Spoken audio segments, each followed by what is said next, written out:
Okay, so today's class about breathing and coughing exercise. Before this class, we have talked about dyspnea, breathing difficulties. So, regarding it is related to that dyspnea and breathing difficulty patients facing at the time of surgeries or because of many disease condition. So, let's start. Breathing exercises and ventilatory training are the fundamental interventions for the prevention for acute and chronic pulmonary disease. Patients with high spinal cord lesion and who underwent thoracic abdominal surgery and bedridden patients. So basically breathing exercises जो है वो patient को ventilator training के लिए दी जाती हैं ताकि patient जो है इनहेल एक्सेल जो है अच्छे से कर पाए, रेस्पिरेशन जो एक्टिविटी है वो एक्वायर कर सके दोबारा। ये ऐसे पेशेंट्स में दी जाती है जो कि क्रॉनिक पल्मोनरी डिजीज़ से फेस कर रहे होते हैं या फिर कोई इंजरी होती है उसके रिगार्डिंग वो अब प्रॉपर रेस्पिरेशन नहीं कर पाते, बेड रिडन पेशेंट। तो ऐसे पेशेंट्स को फैसिलिटेट करवाने के लिए हम ब्रीदिंग एक्सरसाइजेज देते हैं। Studies indicate that breathing exercises and ventilatory training have affect and alter a patient rate and depth of ventilation. It is normal अगर ब्रीदिंग एक्सरसाइजेज जो हम पेशेंट को प्रमोट करेंगे, सो इट विल अफेक्ट और alter करेगा patient का rate and depth of ventilation, मतलब कि इम्प्रूव करेगा, इम्प्रोवाइज करेगा। So these techniques is used to improve the pulmonary status and increase the patient's overall endurance. Then goals of breathing exercises. What are the goals of breathing exercises? Breathing exercise will improve ventilation, increase the effectiveness of cough and promote airway clearance. कफ करने में और promote airway clearance में breathing exercises are very helpful to prevent post operative pulmonary complications. अगर कोई patient after surgery आ रहा है और उसको पल्मोनरी कॉम्प्लिकेशंस हो रही हैं, it will help to improvise their condition, to improve the strength and endurance, coordination of the muscle ventilation, coordination and जो होता है मसल्स में ड्यूरिंग एक्सेसरी मसल्स में ड्यूरिंग वेंटिलेशन, वो इम्प्रोवाइज करता है। Maintain and improve chest and thoracic spine mobility, promote relaxation and relieve stress, to teach the patient how to deal with episodes of dyspnea. It will also help in dyspneic conditions, जब patient dyspnoea से suffer कर रहा होता है तब। And assist in removal of secretions भी help करता है कफ आउट करने में, correct abnormal breathing patterns and decrease the work of breathing. It will also help in और एड इन ब्रोंकियल हाइजीन। अगर patient is able to cough out all the secretions through the help of these exercises, अगर patient exercises कर रहा है तो उसकी वजह से जो एक्यूमुलेटेड सब्सटेंसेस है, म्यूकस है, वो कफ आउट हो जाएगा ईजिली।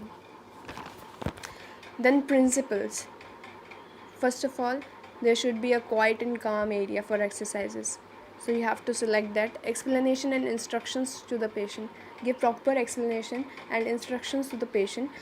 Patient position, कैसी पोजीशन किस एक्सरसाइज में चाहिए ये बताना है पेशेंट को, इवेल्यूएट भी करना है पेशेंट को कि कैसा कर रहा है पेशेंट, अगर कुछ कमी है you have to instruct them. Then demonstrate of exercise, first of all you will demonstrate the patient how to do exercise, कैसे करना है आप बताओगे, then patient will follow you. Patient practice, then after that you have to ask patient to do practice over it. Observe and assess the patient's spontaneous breathing pattern while at the rest and during activity. First of all you have to observe the patient कि कैसे patient जो है spontaneous breathing कर रहा है, pattern क्या है उसके ब्रीदिंग का, डिटरमाइन मैनेजमेंट वेदर प्रिस्क्राइब्ड और नॉट। प्रिस्क्रिप्शन देखना है डॉक्टर का कि एक्सरसाइज जो बोली है वो प्रोवाइड करने के लिए बोली है या नहीं बोली है। If necessary teach the patient relaxation techniques.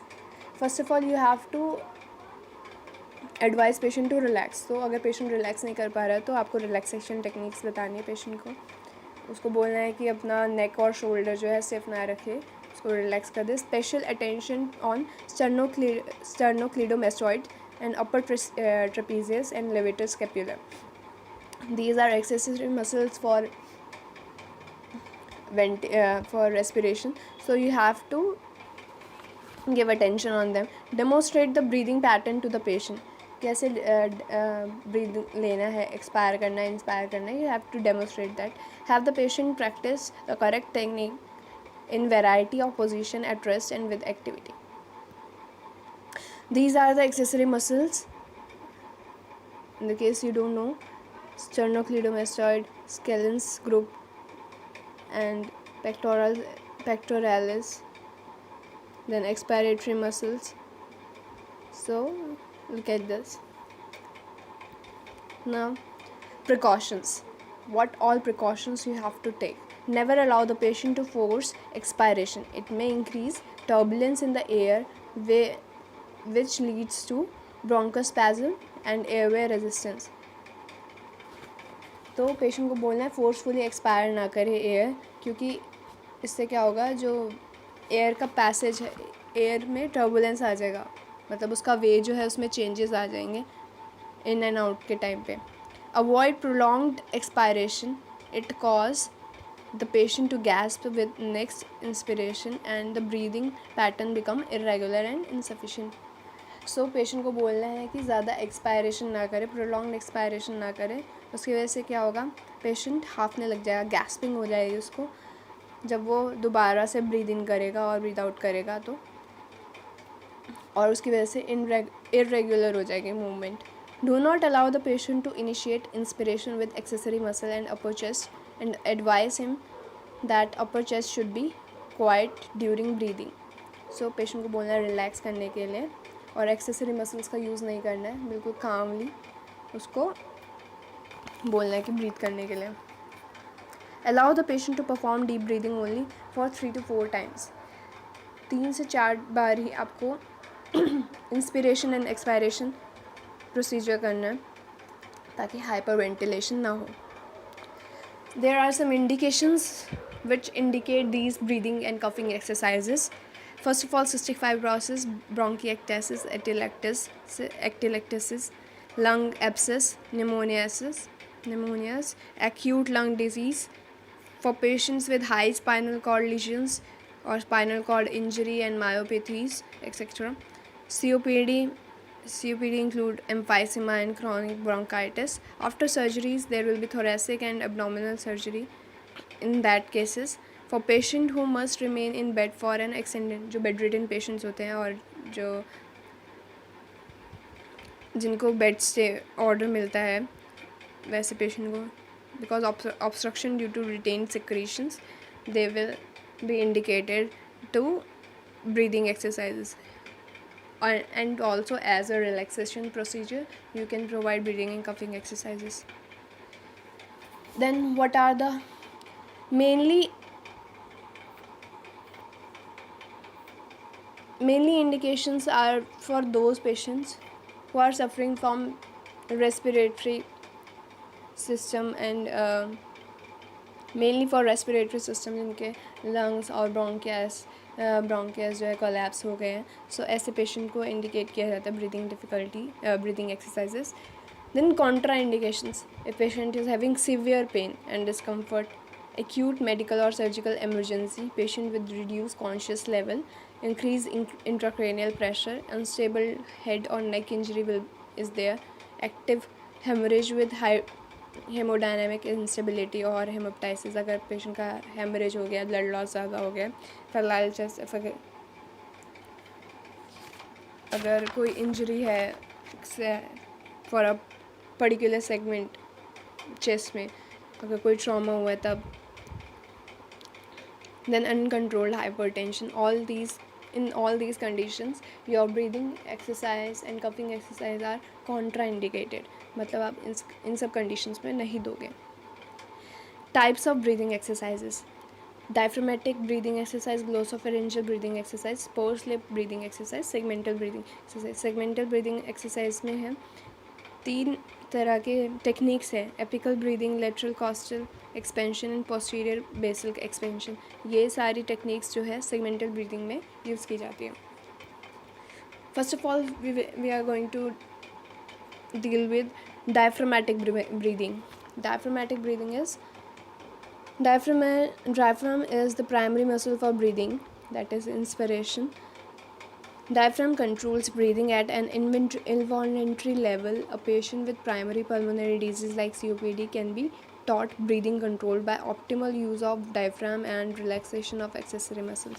So diaphragm जो है कंट्रोल करता है ब्रीदिंग, ठीक है, एट इनवॉलेंट्री लेवल, अपने आप ब्रीदिंग होती है. So we can not stop that. A patient with primary pulmonary disease जैसे COPD पेशेंट हैं, उनको हम बोल सकते हैं कि ऑप्टिमल यूज़ करें डायफ्राम का और रिलैक्स करें एक्सेसरी मसल्स को. Diaphragmatic breathing exercise are also use to mobilise lung secretion in postural drainage. तो ये सिक्रेशन रिमूव करने में बहुत यूज़फुल है exercise. Procedure, how will we perform this procedure? Prepare the patient in relaxed and comfortable position. First of all, whatever you are going to do in whatever exercise, you have to provide comfortable position to the patient so that patient क्या करेगा, आपके साथ perform अच्छे से करेगा. Mainly diaphragmatic procedure में जो है, डायफ्रामेटिक एक्सरसाइज में हम फाउलर्स पोजीशन देंगे. If you notice any accessory muscle activation, stop and do relaxation techniques. अगर कोई एक्सेसरी मसल जो है वो काम कर रही है तो आपको पेशेंट को स्टॉप करना है और रिलैक्सेशन टेक्निक देनी है. शोल्डर्स को बिल्कुल भी यूज़ नहीं करना है. Okay. Place your hands over the rectus abdominis just below the anterior costal margin and ask the patient to breathe slowly and deeply via nose by keeping shoulder relaxed and upper chest quiet, allowing the abdominal to rise. तो आपको क्या करना है, rectus abdominis पे अपना हाथ रखना है, ठीक है, so that you can feel the movement जब पेशेंट जो है ब्रीद इन और ब्रीद आउट कर रहा है, ठीक है. और पेशेंट को बोलोगे कि जब भी ब्रीथ इन करना है वो नोज से करे एंड देन ब्रीथ आउट करे अपने माउथ ओपन करके. Like this you have to keep your hand and after you see that, patient को बोलो कि खुद करना है. Ask the patient to do practice by himself. Then glossopharyngeal breathing. It is a means of increasing patient inspiratory capacity when there is a severe weakness of muscle of inspiration. जब inspiratory muscles are not working well, इस condition में हम glossopharyngeal breathing exercise करवाते हैं. It is taught to patients who have difficulty in deep breathing.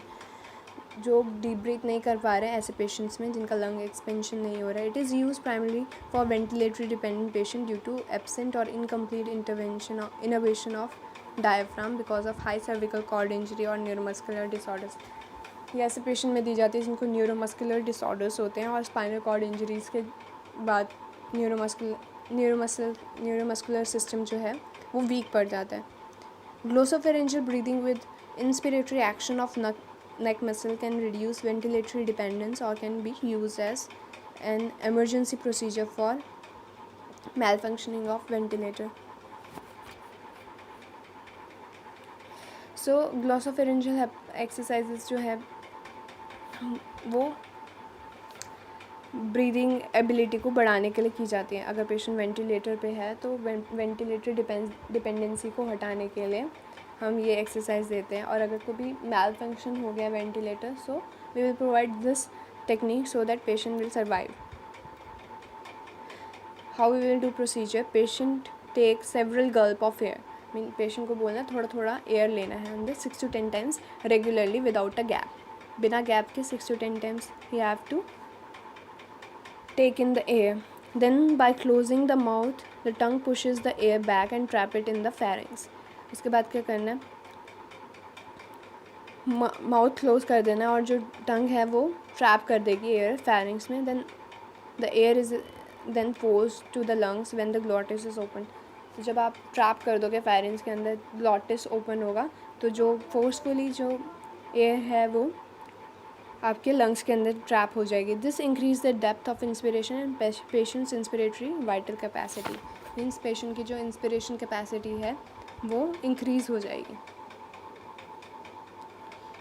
Pursed lip breathing. Pursed lip breathing is a strategy that involves slightly pursing the lips together during controlled acceleration. इसमें आपको हल्के से lips खोलने हैं जब आप Excel out कर रहे हो air. Taught to patient with COPD to deal with episodes of dyspnoea. जो COPD पेशेंट्स है, क्रॉनिक ऑब्स्ट्रक्टिव पल्मोनरी डिजीज़ है जिनको, उन पेशेंट्स में डिस्निक एपिसोड्स जब आते हैं तो ऐसे पेशेंट्स को डील करने में हेल्प करते हैं ये वाली पर्स ब्रीदिंग एक्सरसाइज जो है। It helps to improve the ventilation and release the trapped air in the lungs. ये इम्प्रूव करता है वेंटिलेशन और रिलीज़ करने में हेल्प करता है, जो कि बहुत टाइम से ट्रैप्ड एयर लंग्स के अंदर है और वेंटिलेशन नहीं हो पा रहा है उसको। Keep the Airways open longer and prolonged exhalation slows the breathing rate.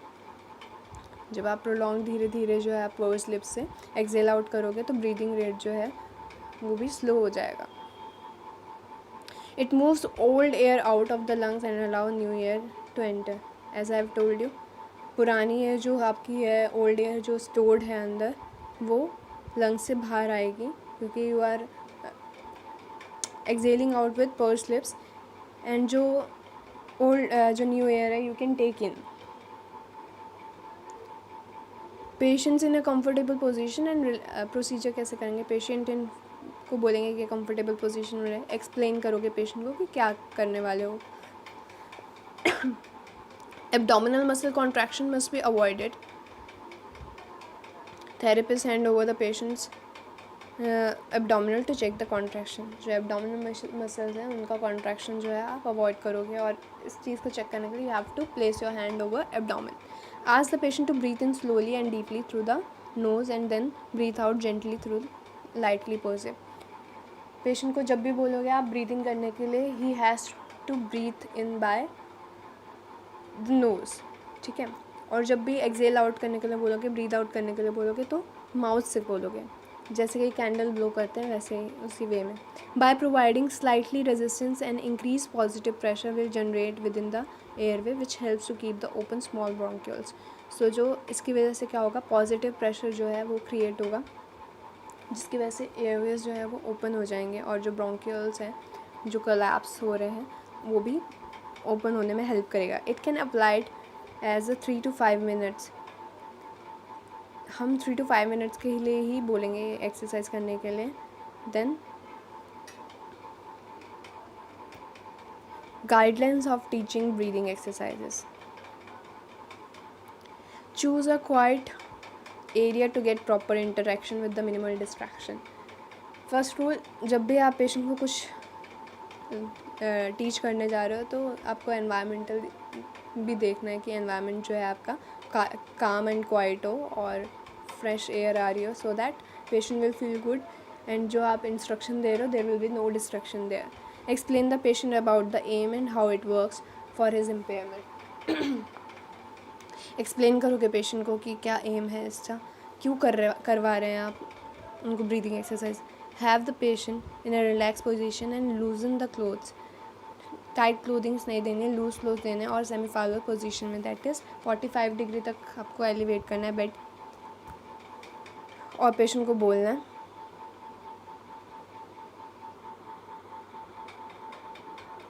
abdominal muscle relax करने के लिए। Other position such as supine, sitting और स्टैंडिंग में भी use as the patient progress during treatment. आप पेशेंट की पोजीशन जो है according to the improvement of, और जो एक्सरसाइज आप प्रोवाइड कर रहे हो उसके according you have to provide that position. Then segmental breathing. What happen in segmental से शोज हो रहा है, इट शोज दैट कि हम डिफरेंट सेगमेंट को हम ब्रीदिंग एक्सरसाइजेस करवा रहे हैं। It is performed on segment of lung और section of chest wall that needs to increase the ventilation और मूवमेंट। जिस एरिया में वेंटिलेशन और मूवमेंट जो है वो प्रॉपर नहीं है, उस एरिया को हम एक्सरसाइज कराएंगे। Hypoventilation occur in certain areas of the lungs because of chest wall fibrosis and pen after surgery, atelectasis, trauma, chest wall, pneumonia and post mastectomy scar. ऐसी कंडीशंस में जहाँ पे आपका पर्टिकुलर एरिया जो है वो अफेक्ट हो रहा है, तो ऐसी हाइपोवेंटिलेट हो रहा है, पेशेंट जो है सही ढंग से ब्रीथ नहीं कर पा रहा है, ऐसे एरिया में एक्सपेंशन नहीं हो रहा है, तो to prevent collapse of that area we have to provide this exercise, therefore it will It will be important to emphasize expansion of such areas for the lungs in the chest wall. Advantages of segmental breathing. Advantages क्या क्या है? Prevent करेगा accumulation of pleural fluid and secretion, decrease करेगा paradoxical breathing. Paradoxical breathing में क्या होता है? Chest wall moves in on aspiration and out on expiration, that is opposite of normal breathing. जब पेशेंट इंस्पायर करेगा तो आपकी चेस्ट जो है अंदर जाएगी, जबकि जब हम इंस्पिरेशन करते हैं तो हमारी चेस्ट वॉल बाहर जाती है, और जब हम एक्सपायरेशन करते हैं तब हमारा चेस्ट वॉल इनसाइड जाता है, और इसमें हमारा चेस्ट वॉल जो है एक्सपायरेशन के वक्त आउटर साइड जा रहा है, ऑपोजिट हो रहा है नॉर्मल ब्रीदिंग का in paradoxical breathing. Decrease panic episode, panic की वजह से भी हम रेस्पिरेशन सही से नहीं कर पाते हैं. इम्प्रूव चेस्ट मोबिलिटी को इम्प्रूव करने के लिए चेस्ट की टेक्निक्स क्या क्या है? Lateral costal expansion, posterior basal expansion, right middle lobe और lingual expansion, then apical expansion. First of all, lateral costal expansion. This is sometimes called lateral basal expansion and may be done unilaterally or bilaterally. हम दोनों side lungs की से कर सकते हैं, या फिर एक side of one side of lungs से भी हम this exercise we can perform. The patient may be sitting or in a hook lying position. Okay, patient को सिटिंग या हुक लाइन पोजीशन देंगे. Place your hands along the lateral aspect of the lower ribs. अपने हाथ जो है दोनों side में रखने हैं रिब्स के. Ask the patient to breathe out and feel the rib cage move downward and inward. Patient को बोलना है कि ब्रीद आउट करे और रिब केज को मूव करना है डाउनवर्ड और इनवर्ड. नीचे की तरफ अपने हाथों से खींचोगे और downward. Ask the patient to breathe out. Place firm downward pressure into the ribs with the palms of your hand. Downward pressure देना है अपनी आर्म से. Just prior to inspiration apply a quick downward and inward. जब patient सांस लेने वाला हो, inspire करने वाला हो, तो आपको एक क्विक डाउनवर्ड और इनवर्ड स्ट्रेच देना है. Okay,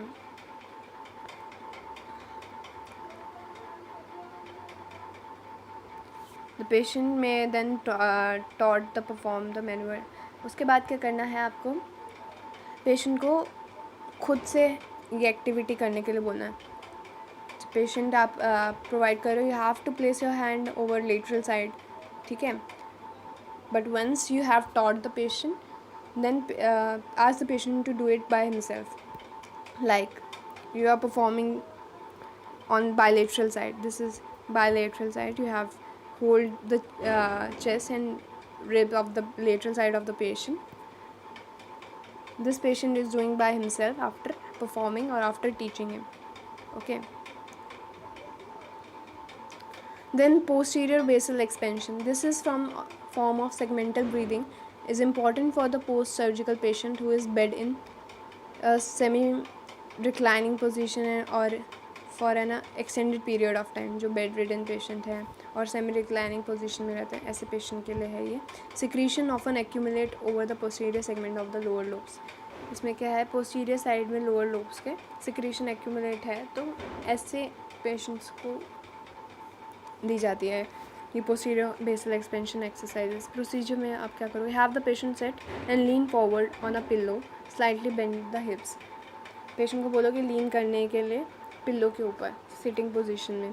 place the hand over the posterior aspect of the lower rib and do the same procedure in lateral costal expansion. अब क्या करना है आपको? पोस्टीरियर एस्पेक्ट में, पहले क्या था आपका लेटरल एस्पेक्ट में था, अब पोस्टीरियर मतलब पीछे की साइड आप अपना हाथ प्लेस करोगे और सेम एक्सरसाइज परफॉर्म करोगे as you have done in intercostal lateral costal expansion. Then right middle lobe or lingual expansion. While the patient is sitting, place your hand just at either the right or left side of the patient, just below the axilla. अब आपको अपना हाथ जो है axilla के नीचे place करना है, just below the axilla, and follow the same procedure as in lateral costal expansion. जो आपकी फर्स्ट वाली एक्सरसाइज से सारा प्रोसीजर सेम होगा, but you have to change the position only, side of the placing hand. And apical expansion में you have to place your hand on apical area. Now coughing exercise.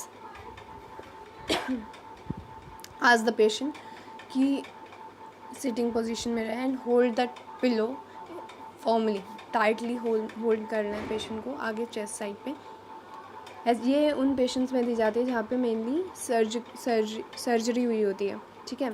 Step 2 में बोलोगे patient को breathe in slowly and breathe out by mouth. जैसे कि breathe इन आपको पहले पता है कि नोज से करना है, then breathe out through mouth. Then repeat it for 2 to 3 times. उसके बाद क्या बोलोगे पेशेंट को? स्टेप 3 में he has to fill your lungs as much as you can with a deep breath. कि पेशेंट को बोलना है कि डीप ब्रेथ लो और उसमें अपने लंग्स फुल ऑफ एयर कर लो. देन उसको बोलोगे कफ 2 to 3 times इन अ रो. उसके बाद जैसे ही आपने ब्रीदिंग किया उसके बाद उसको कफ आउट करना है 2 to 3 times एक साथ. Try to push all of the air out of your lungs as you cough. जितना भी एयर है वो बाहर निकालने की कोशिश करें लंग्स के अंदर जितना भरा हुआ है. Then relax and breathe normally और रिपीट करें इस प्रोसीजर को. So this was your breathing and coughing exercise that will help in patient to improve their ventilation और कफ आउट करने में secretions जो भी accumulated है at their hospitalization time. So I hope you got it some point.